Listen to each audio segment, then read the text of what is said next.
Well, good evening, one and all. This is your Rajendra sir. Now we can go for remaining part of the excretory system. Last class we can discuss about what is meant by excretion and about excretory organs, how the urine formation is takes place.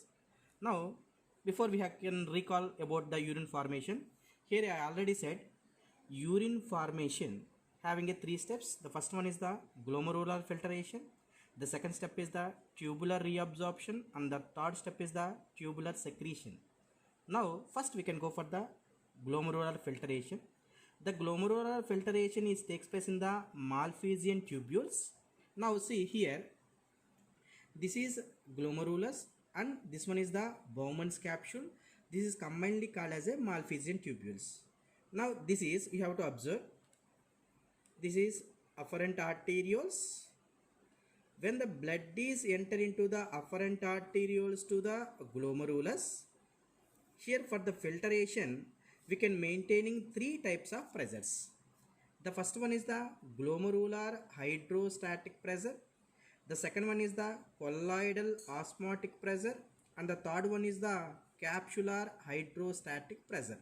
Now the blood is enter into the afferent arterioles to glomerulus. In glomerulus they having a blood is there. In blood they consist of plasma. In plasma they can mostly consist of water. By the presence of water here in glomerulus, pressure is exerted. That pressure is called as a glomerular hydrostatic pressure. How much? 60 mm Hg pressure. Now when the blood is enter into this glomerulus, opposite pressure is exerted. They are having a two opposite pressures is exerting.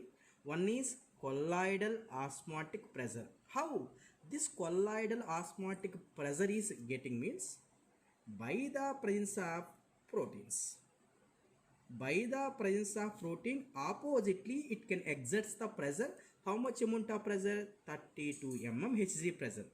And second one is the capsular hydrostatic pressure. Between outer parietal and inner visceral, this space is called as a capsular space. Here the fluid is called as a capsular fluid. From the capsular fluid, opposite the force is exerted, that is called as a capsular hydrostatic pressure. That is how much mg? 18 mm Hg. It means towards like this, how much amount of pressure? 60 mm Hg. Opposing pressures, one is the colloidal osmotic pressure, another one is the capsular hydrostatic pressure. That's why I can write here net filtration pressure equals to 60. Why I can keep minus here? Opposite. That's why 32 plus 18, 60 minus 50, that is 10 mm Hg pressure. That's why the net filtration pressure is 10 mm Hg pressure. With this pressure, the blood is filtrated. Now here the filtrates is formed. Now here see, these are the filtrates. Now this filtrates is called as a primary urine. Very important. This filtrate is called as what?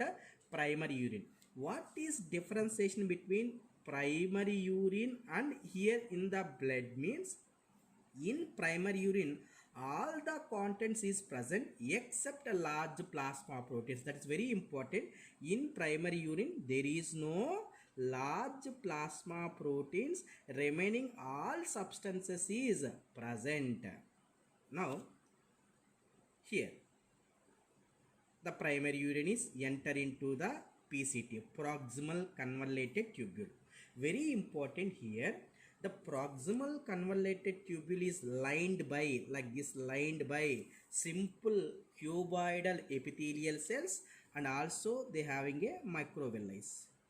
It will be indicates brush border epithelial cells. What is the use of the brush border epithelial cells?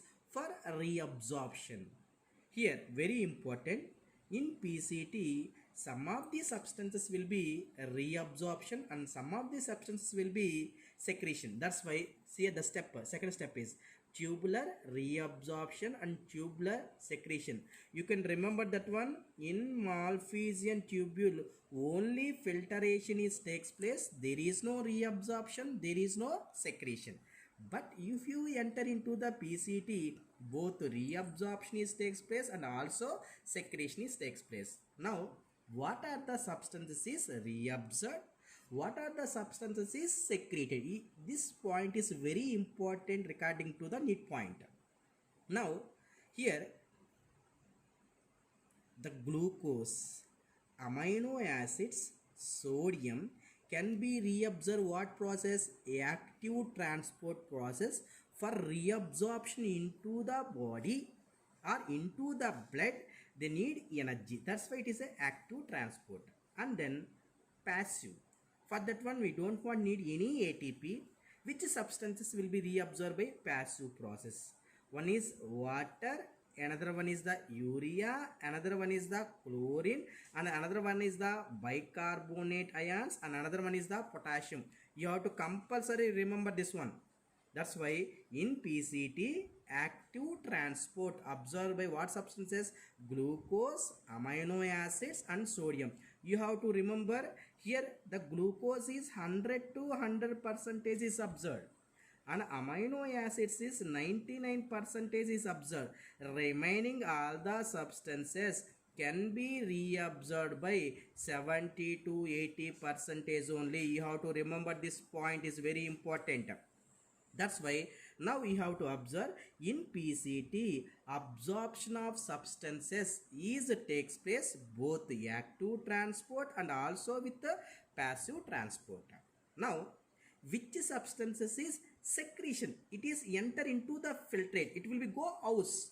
Now what are the substances secretion? That is one is the hydrogen, another one is the potassium, another one is the ammonium, another one is the drugs. These are the secretory substances from the PCT region. That's why PCT it can maintaining pH and ionic balance.